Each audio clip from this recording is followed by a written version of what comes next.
The first thing that comes to mind in terms of what kind of exacerbates the issue that we want to not take responsibility, to blame somebody else for some result that we may or may not have responsibility for, is there's three things that I think stand in the way of that, and they all start with a T. One is trust, and that is it's really hard to be blameless, and it's really hard to create an environment of where you really surface issues that are troublesome if there's not a trusting environment. And so I think trust is really important. The second is tradition. You know, the latest tradition in our schools has been about accountability in looking at it from a strictly academic point of view and in a couple of academic subjects. And so everything else gets dismissed or diminished in terms of what's important by surfacing in our tradition the what's important in our schools. And what we said is important in our schools is language, arts, math, and science.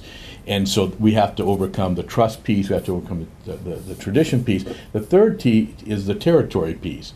And so when you talk to a lot of teachers, they talk about teaching subjects and not about teaching kids.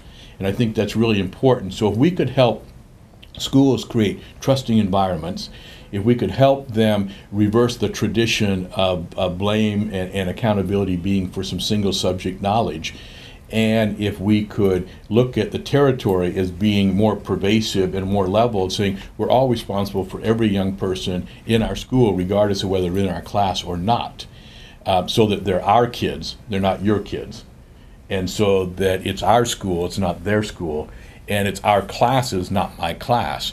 I think it'll go a long way toward reversing the trend of the blame and the shame. And I think the no fault, is a little bit misnamed. I think what we need to look at is it's our responsibility to raise the capacity of all of our stakeholders to provide quality education for all students. So we should always be looking at data to improve. And the fault now is we use data to blame or shame and reward.